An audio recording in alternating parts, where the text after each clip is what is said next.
Darren Espanto, miss na ang bestie na si Kim Chiu. Kim Chiu at Paulo Avellino, umamin na sa Dubai sa tunay na estado ng puso nila at kung sino ang pinagsasalosan nila sa isa't isa? Tara, pag-usapan natin ito.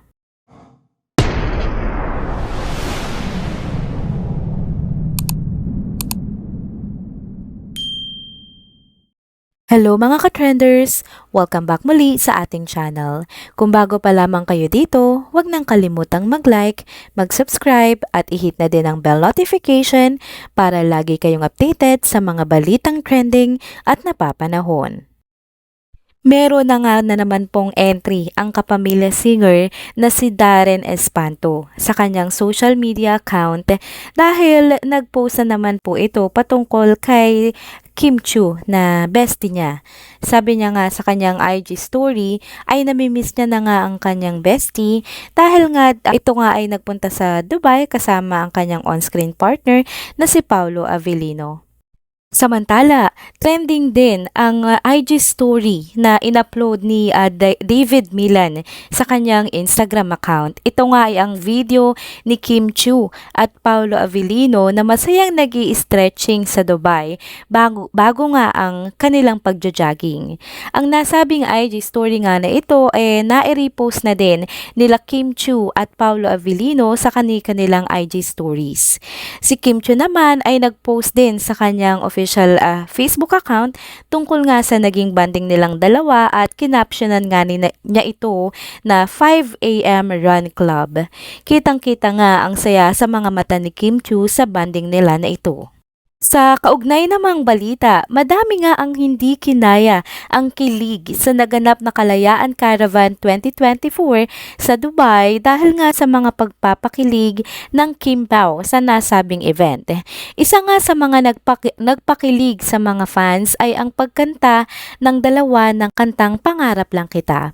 Bukod kasi sa lyrics na Prinsesa Ka, Ako'y Dukha, sa TV lang naman kasi may mangyayari, ay pinalitan ito ni Paulo Avellino na Prinsesa Ka, Chinita Pa, sa TV lang naman kasi may nangyayari. Napansin din ng mga manonood ang pagiging clingy nga ni Kim Chiu kay Paulo Avellino habang nagpe-perform sa ng naturang kanta. Pagkatapos pa nga nilang kantahin at mag-perform ng nasabing kanta, ay kumuha pa ng bulaklak si Paulo Avellino at iniabot ito kay Kim Chiu at sabay sabing, "Flowers for you, my love." Sa naging panayam din ng dalawa sa nasabing caravan, inamin din ni Kim Chiu na masaya na siya ngayon at malaya na siya sa mga negativity sa buhay niya. Madami nga sa mga netizen ay napaisip at sinabi nila na ang tinutukoy nga nito ay ang pagkakahiwalay nito sa ex-boyfriend nitong si Sian Lee. Marami din ang kinilig sa tinuran ng dalaga dahil sabi nga nila ay indikasyon nito na ready na ulit magmahal ang isang Kim Chiu at isang di umano itong indikasyon din na binubuksan na nga nito ang puso nito para kay Paulo Avellino. Samantala, naging parte din ng panayam sa dalawa ang pag-booking sa mga pinagseselosan ni Paulo Avellino kay Kim Chiu. Unang pangalan na nabanggit ay ang pangalan nga ni Jake Ejercito. Napa-blind item nga na naliligaw na daw di umano si Jake Ejercito sa dalaga. Matatanda ang nagtambal na dati ang dalawa at napabalitaan din na si Jake Ejercito sana ang katambal ni Kim Chiu sa What's Wrong with Secretary Kim na series pero hindi nga ito natuloy at napunta nga ang nasabing role kay Paulo Avellino. Pangalawang pangalan naman na nabanggit ay ang pangalan ni Attorney Oliver Moeller. Ang nasabing binata nga ay nagsimulang makilala nung ito ay naging guest ng Especially for You sa It's a Showtime. Napabalitaan na malaki ang pagka-crush nito kay Kim Chiu at sinabi na kaya daw ito lumahok sa nasabing segment ng It's Showtime ay dahil sa pag-aakalang si Kim Chiu daw ang magiging searchy nung siya ay sumali pero hindi nga ito ang nangyari noon.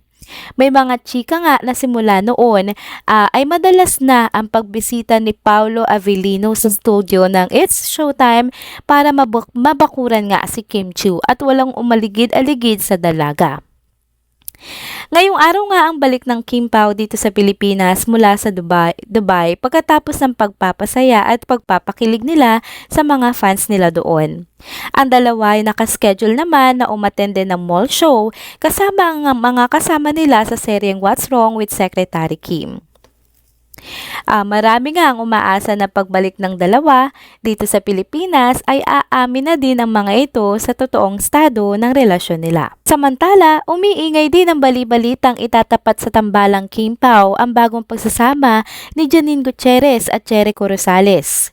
Matatandaang si Janine Gutierrez nga ang dating katambal on-screen ni Paolo Avellino at maingay din ang bali-balita noon na naging magkasintahan sila. Kayo ba mga ka-trenders? Sino ang mas bet nyo? Tambalang Kim Chiu at Paolo Avellino o tambalang Janine Gutierrez at Jericho Rosales? Feel free to comment down below. Samantala, sabay-sabay nating abangan ang nalalapit nga na pagtatapos ng isa sa mga proyekto ng Kim Pao. Ang What's Wrong with Secretary Kim ay nasa episode na ngayong araw at it's 40 of 40 episode na. Finale episode na nga po. Nag-post nga din dito si Kim Chiu sa kanyang official Facebook account at ito ang nakalahad sa caption. Finale na, still can't believe we are now on our last episode, 40 of 40 episode. Kita-kita tayo mamaya at midnight sa @VO_PH app. And there you have it mga ka-trenders. Dito na po muna nagtatapos ang ating isa na namang trending video update patungkol sa Kim Pao. Salamat sa inyong pagsubaybay at pagsama sa akin hanggang sa dulo ng video na ito. Pero bago kayo umalis, huwag niyo pong kalimutang mag-like, mag-subscribe at i-hit na din ang bell notification para lagi kayong updated sa mga balitang trending at napapanahon. See you on my next one. Paalam!